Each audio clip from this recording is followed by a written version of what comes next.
আগামী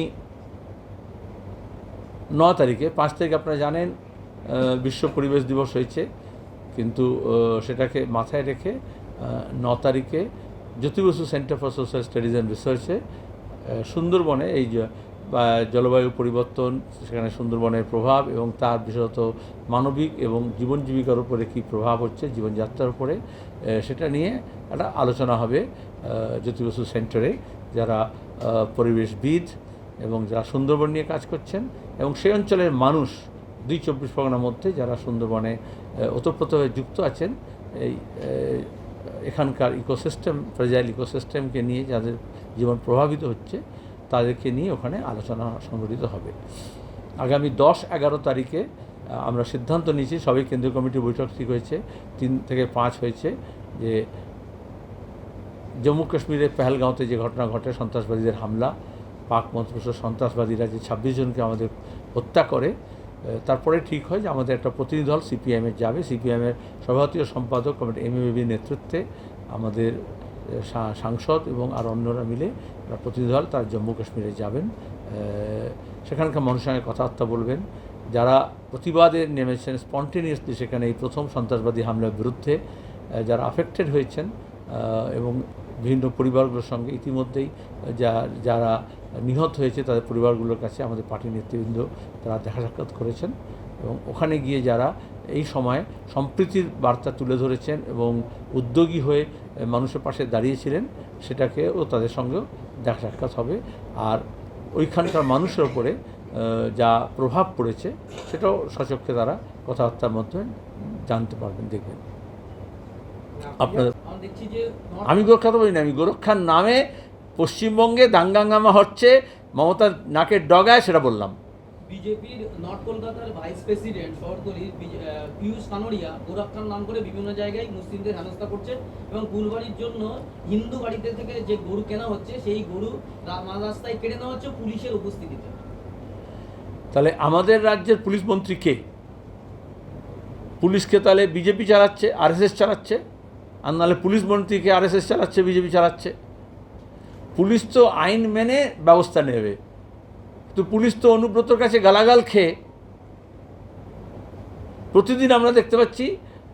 মমতা ব্যানার্জি বলে দিয়েছেন তৃণমূলের ব্লক প্রেসিডেন্ট, তৃণমূলের জেলা সভাপতি, তৃণমূলের অঞ্চল সভাপতি যা বলবে পুলিশ তাই করবে, বিভিন্ন পর্যায়ে আইসি থেকে এসপি থেকে ডিজি পর্যন্ত। তাহলে এক্ষেত্রে পুলিশের ভূমিকা দেখলে বোঝা যাচ্ছে যে রাজ্যটাকে আরএসএস বিজেপির হাতে তুলে দেওয়ার জন্য মমতা ব্যানার্জি কীরকম মরিয়া হয়েছেন। যারা মনে করছিল যে তৃণমূল কংগ্রেস বিজেপিকে রুখবে, আরএসএসকে রুখবে, গোরক্ষাকে রুখবে এবং সংখ্যালঘুদের নিরাপত্তা দেবে, তারা বুঝুক যে বকলমে আমাদের রাজ্যটাকে বিজেপির হাতে তুলে দেওয়ার জন্য তৃণমূল কংগ্রেস এবং তার নেতৃত্ব পরিচালিত প্রশাসন কীরকম ভূমিকা পালন করছে।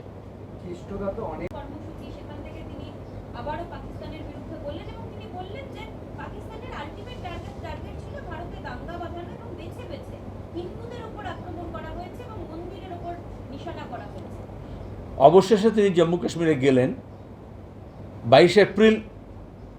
এইখানে এই ঘরে আমরা প্রথমে বলি যে সন্ত্রাসবাদী হামলা হয়েছে জম্মু কাশ্মীরের পেহেলগাঁওতে।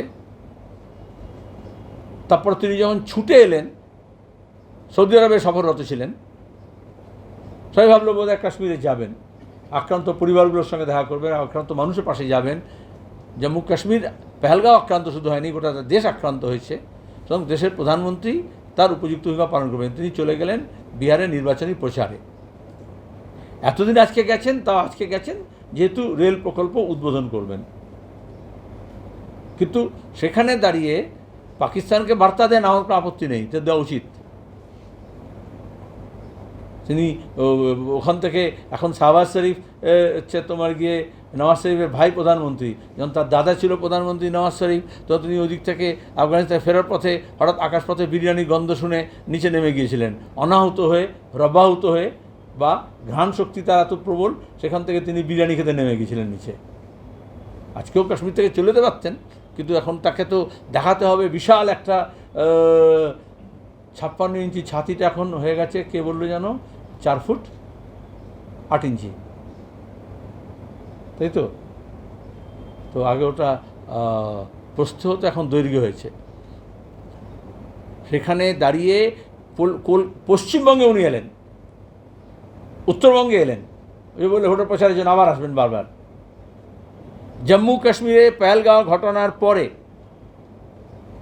আমাদের এখানে যে সেনা অপারেশন, তাতে প্রথম শহীদ হয় আমাদের এই রাজ্যের নদিয়ার তেহট্টের, মনে আছে আপনাদের? সেটাও মুর্শিদাবাদের প্রেস কনফারেন্সে আমি প্রথমটা বলি যে আমাদের রাজ্যের সেনা মারা গেছে, জন্টু আলী শেখ।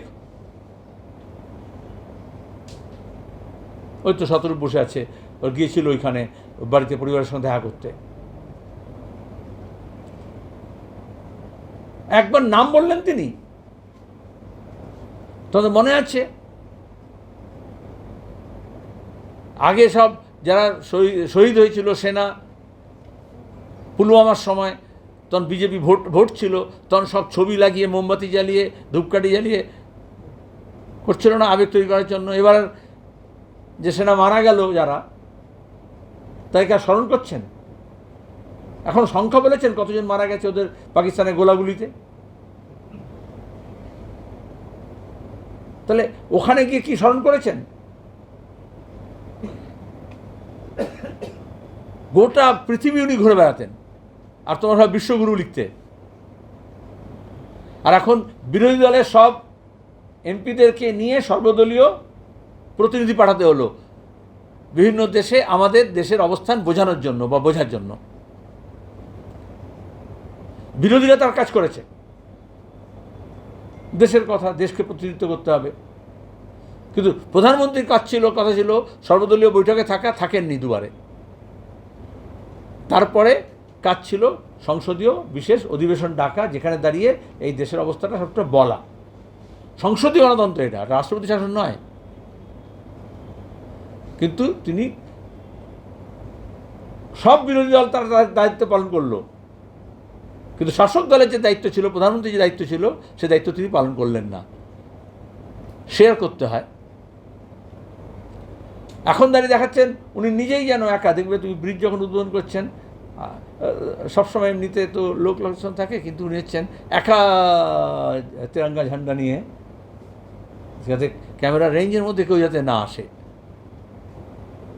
এরকম উদ্বোধন করেন এখনই তোমরা। তাহলে উনি একটা পার্সোনা, একটা ব্যক্তি এইভাবেই তো করেছেন। তাতে বিদেশ নীতি সবচেয়ে বেশি ক্ষতিগ্রস্ত হয়েছে। দেশের অভ্যন্তরে হবে, মানুষ বুঝতে পারবে আস্তে আস্তে। এনআরআই সমাবেশ করা, মোদি মোদি বলে চিৎকার করা, ওটা ডিপ্লোমেসি নয়, ওটা কূটনীতি নয়। আজকে আমাদের দেশে একটা কূটনৈতিক বিপর্যয় হয়েছে। প্রতিবেশী কোনো দেশ সঙ্গে নেই, বিশ্বের হাতে গোনা কয়েকটা দেশ হয়তো আছে।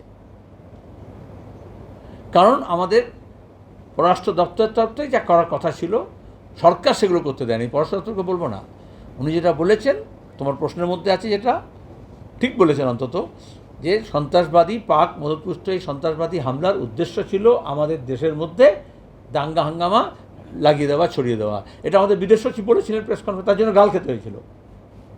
ভক্তমণ্ডলী বিদেশ সচিবকে গাল দিচ্ছিল, কারণ ভক্তমণ্ডলী আর আরএসএস, বিজেপি এবং তার দাবেদার কিছু মিডিয়া পহেলগাঁও ঘটনার পর থেকে আমাদের দেশের অভ্যন্তরে পাকের অভীষ্ট লক্ষ্য হিন্দু মুসলমান ভাগ করার চেষ্টা করছিল। বেশ কিছুদিন পরে তোমাদের সঙ্গে মুখোমুখি হচ্ছি। আগামীকাল ঈদুজ্জোহা, কোরবানি, ত্যাগের উৎসব।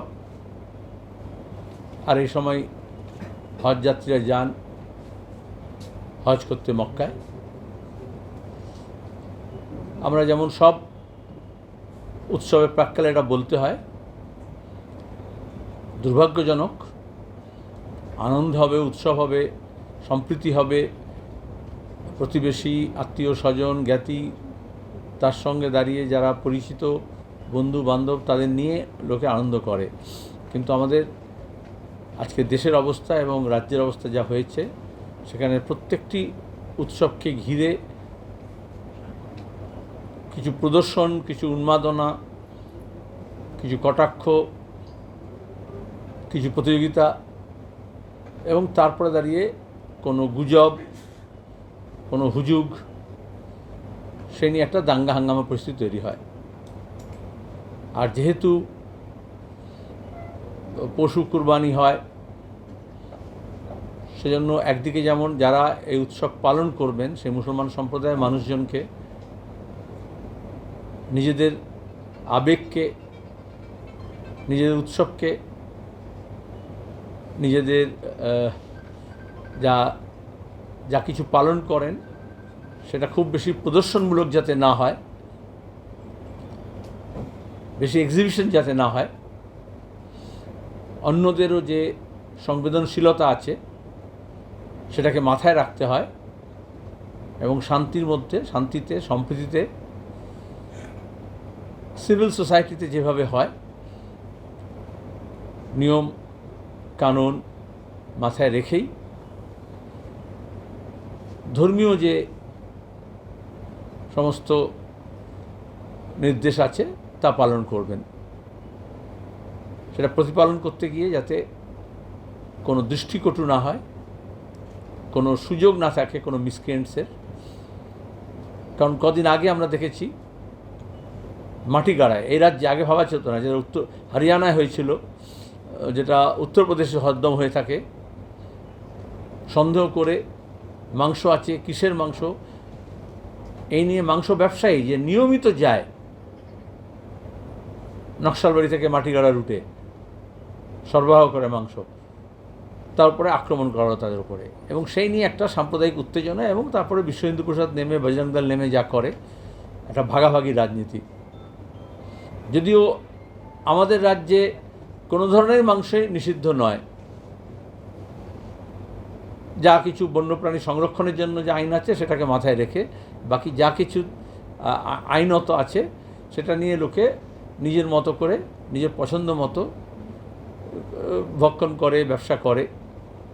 কিন্তু এই যে মরাল পুলিশ, তারা বিশেষত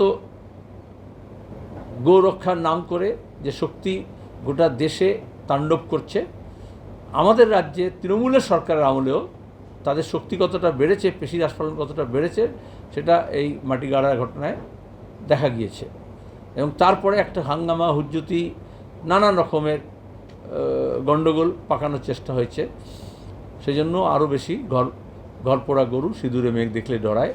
আগামীকাল ঈদুজ্জোহা কুরবানি যখন পালন হবে তখন দাঁড়িয়ে এই ধরনের কোনো শক্তি যাতে আমাদের রাজ্যের মধ্যে শান্তি বিঘ্নিত না করে এবং সম্প্রীতির যে পরিবেশ তাকে নষ্ট না করতে পারে, তার জন্য আমাদের সবাইকে সজাগ এবং সতর্ক থাকতে হবে।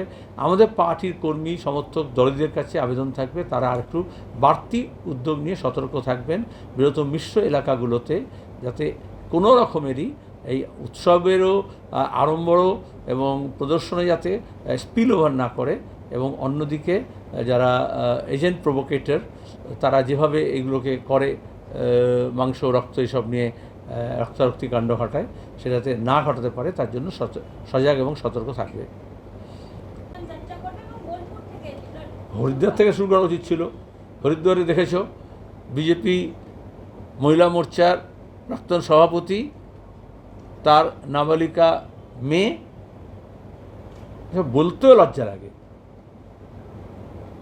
তার একাধিক বয়ফ্রেন্ড,